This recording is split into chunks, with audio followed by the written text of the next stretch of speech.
करवा चौथ की प्रचलित कथाएं। बहुत समय पहले की बात है। एक साहूकार के 7 बेटे और उनकी एक बहन करवा थी। सभी 7 भाई अपनी बहन से बहुत प्यार करते थे, यहाँ तक कि वह पहले उसे खाना खिलाते और बाद में स्वयं खाते थे। एक बार उनकी बहन ससुराल से मायके आई हुई थी। शाम को भाई जब अपना व्यापार व्यवसाय बंद कर घर आए तो देखा उनकी बहन बहुत व्याकुल थी। सभी भाई खाना खाना बैठे और अपनी बहन से भी खाने का आग्रह करने लगे, लेकिन बहन ने बताया कि उसका आज करवा चौथ का निर्जल व्रत है और वह खाना सिर्फ चंद्रमा को देखकर उसे अर्घ्य देकर ही खा सकती है। क्योंकि चंद्रमा अभी तक नहीं निकला है, इसलिए वह भूख प्यास से व्याकुल हो उठी। सबसे छोटे भाई को अपनी बहन की हालत देखी नहीं जाती और वह दूर पीपल के पेड़ पर एक दीपक जलाकर चलनी की ओट में रख देता है। दूर से देखने पर वह ऐसा प्रतीत होता है कि जैसे चतुर्थी का चांद उदित हो रहा हो। इसके बाद भाई अपनी बहन को बताता है कि चांद निकल आया है, तुम उसे अर्घ्य देने के बाद भोजन कर सकती हो।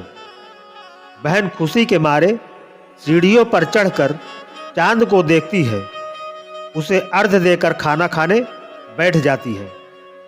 वह पहला टुकड़ा मुंह में डालती है तो उसे छींक आ जाती है। दूसरा टुकड़ा डालती है तो उसमें बाल निकल आता है और जैसे ही तीसरा टुकड़ा मुंह में डालने की कोशिश करती है तो उसके पति की मृत्यु का समाचार उसे मिलता है।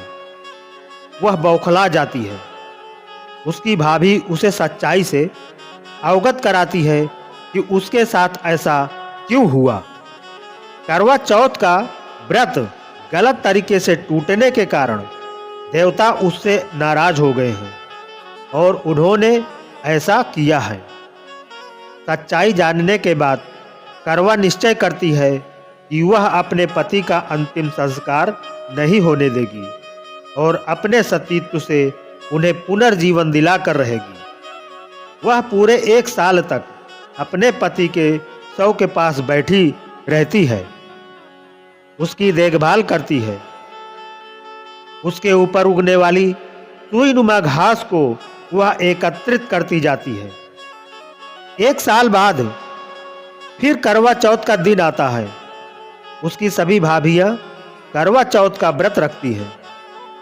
जब भाभियां उससे आशीर्वाद लेने आती हैं तो वह प्रत्येक भाभी से यम सुई ले लो, पिय सुई दे दो, मुझे भी अपनी जैसी सुहागिन बना दो, ऐसा आग्रह करती है। लेकिन हर बार भाभी उसे अगली भाभी से आग्रह करने का कहकर चली जाती है। इस प्रकार जब 6ठे नंबर की भाभी आती है तो करवा उससे भी यही बात दोहराती है। यह भाभी उसे बताती है कि चूंकि सबसे छोटे भाई की वजह से उसका व्रत टूटा था, अतः उसकी पत्नी में ही शक्ति है कि वह तुम्हारे पति को दोबारा जीवित कर सकती है। इसलिए जब वह आए तो तुम उसे पकड़ लेना और जब तक वह तुम्हारे पति को जिंदा न कर दे उसे नहीं छोड़ना। ऐसा कहकर वह चली जाती है। सबसे अंत में छोटी भाभी आती है।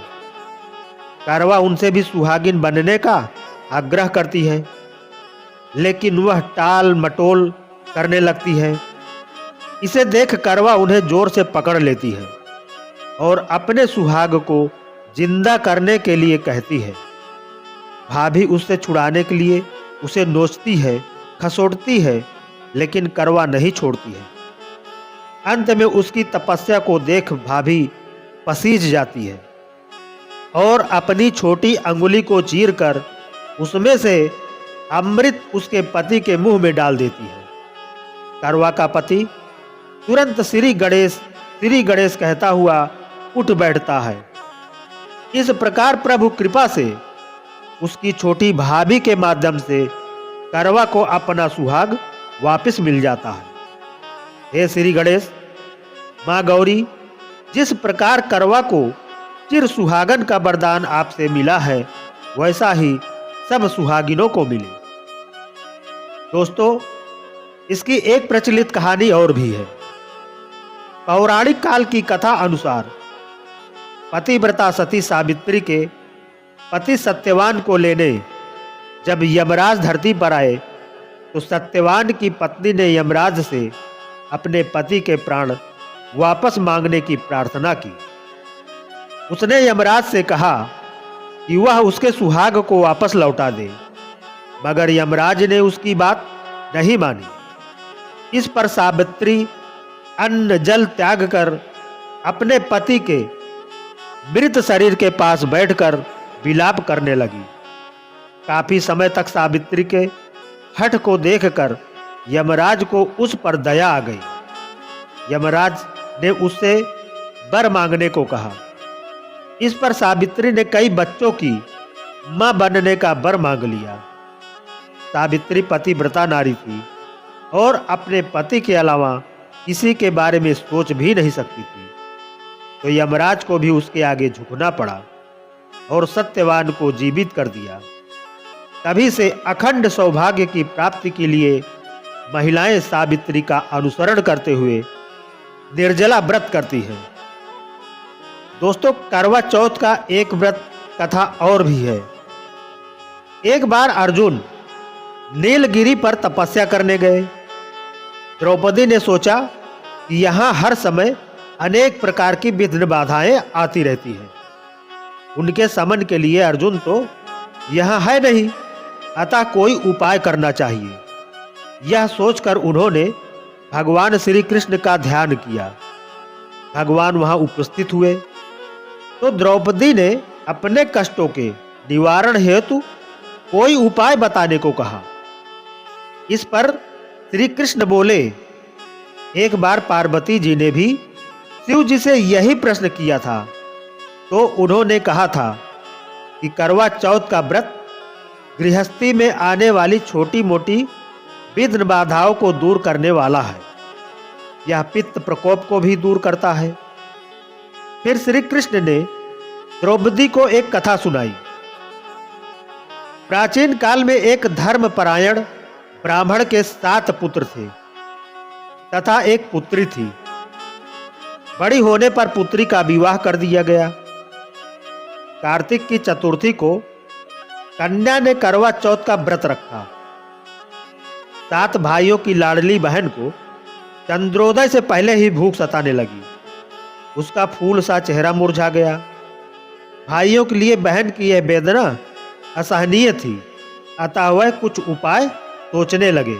उन्होंने बहन से चंद्रोदय से पहले ही भोजन करने को कहा, पर बहन न मानी।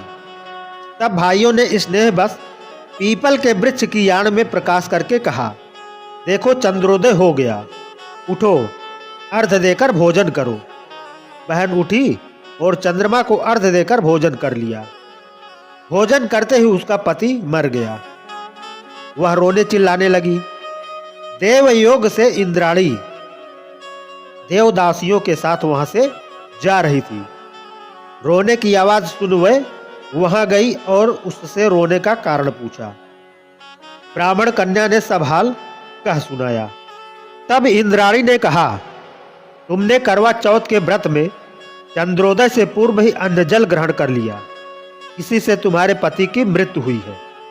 अब यदि तुम मृत पति की सेवा करती हुई 12 महीनों तक प्रत्येक चौथ को यथाविधि व्रत करो, फिर करवा चौथ को विधिवत गौरी, शिव, गणेश, कार्तिकेय सहित चंद्रमा का पूजन करो और चंद्र उदय के बाद अर्घ देकर अन्न जल ग्रहण करो, तो तुम्हारे पति अवश्य जीवित हो उठेंगे। ब्राह्मण कन्या ने अगले वर्ष 12 माह की चौथ सहित विधि पूर्वक करवा चौथ का व्रत किया। व्रत के प्रभाव से उनका मृत पति जीवित हो गया।